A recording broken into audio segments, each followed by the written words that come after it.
So I am curious, do we know if testing is being done? Do we have any idea of what the extent of coronavirus in that or other refugee camps might be?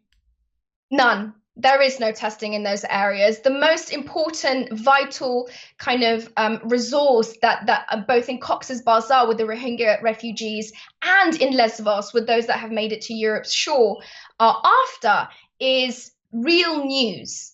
Okay, that is the biggest problem facing people in Cox's Bazar, in Moira refugee camp. That there is, fake news, and especially one about what type of people can get coronavirus, what type of people can spread it, is just rampant. Mm-hmm. And that is one of the biggest problems. When you've got such a high, tense, pressure situation like a refugee camp, where I visited once in Thessaloniki in Greece in the journalism that I've done, I've been to ones in Europe, I've been to ones across the world. When you've got that kind of situation where people's entire lives are lived in tense or in tiny proximities, it doesn't take much to cause chaos, to cause a lot of suffering. So I think that's something to be careful of.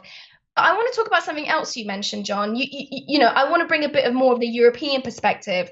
Look, there is a lot to be said for the fact that refugees will undoubtedly suffer, and they are at the bottom of a very long list of people that are going to suffer. In fact, one of the episodes that we're working on for Dear Wildlife right now is all about the disability community and how they are adversely affected, be it, in the United States or in Uganda.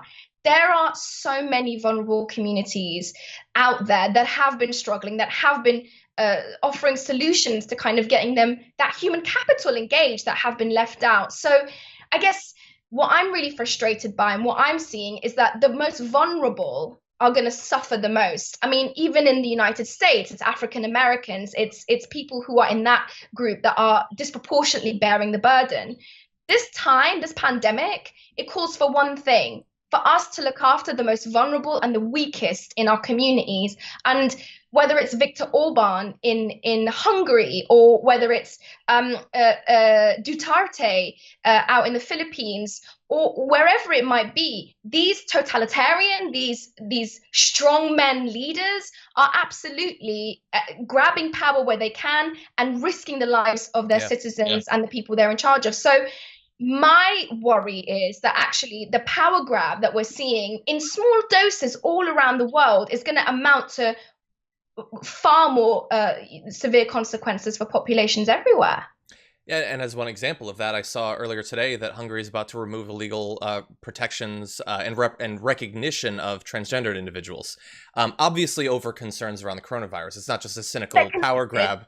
Yeah, exactly. Exactly. Oh, and by the way, so I know you probably will have your hands full traveling around the world reporting on the devastating effect that austerity measures are going to be put into effect as a result of the ongoing economic crisis. That's going to be wonderful. But actually, in relation to that, I apologize if this is a stupid question.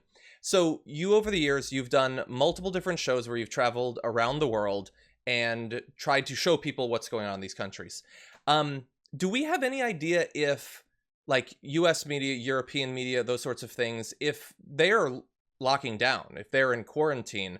I mean, the fear is that there's other things that are going on that we might not even see, that our eyes are effectively shut to many of these things right now. Is that a concern that I should have? How do you feel about the possibility that there might be less of this sort of investigative international reporting going on right now due to the pandemic? It's really funny you should mention that. I was talking to one of the more high-ranking officials at the BBC earlier today, pitching him an idea essentially, and he works for the BBC World Service, which is the international non-English speaking part of the BBC. And I said, how are you even dealing with these times? Because the BBC is an organization that's built around people being there on the ground. And like you said, a lot of the journalism that I've done, whether it's, Dear World Live or it's the podcast that I make, Course Correction, all of these things are designed to connect us to people that we would never naturally get an opportunity to speak to. And talking to this official at the BBC, I realized that journalism itself, the mediascape itself, is going to have to figure out how to tell the world's most important stories. I can't go to Uganda. I can't go to Afghanistan. I can't go to Vietnam.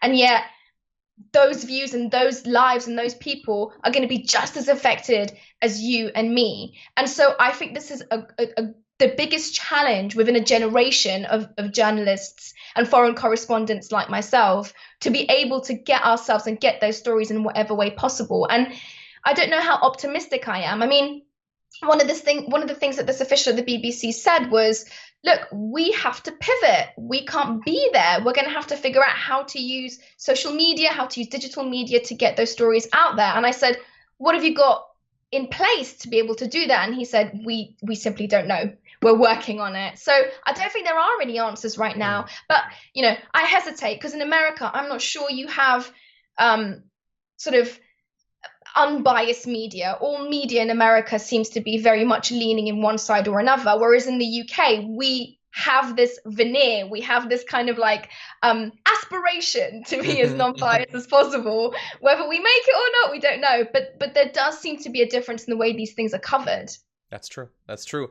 And, you know, especially considering some of the difficulties you're talking about, I appreciate that you and many others are doing your best in a difficult situation to continue to tell those stories and to have people on who can tell that story from their own perspective. So thank you for that.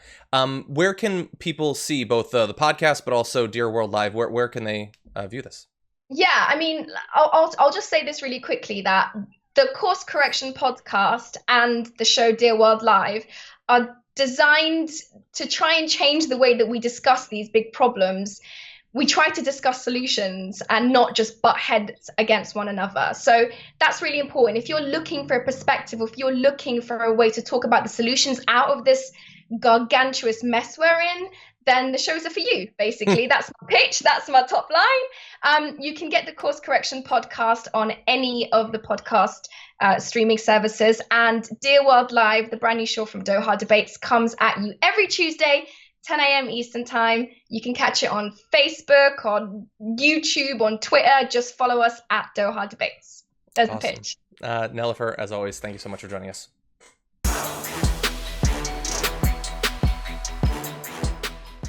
Check out the Damage Report podcast each day, wherever you get your podcasts, whether Pocket Casts or Stitcher or iTunes.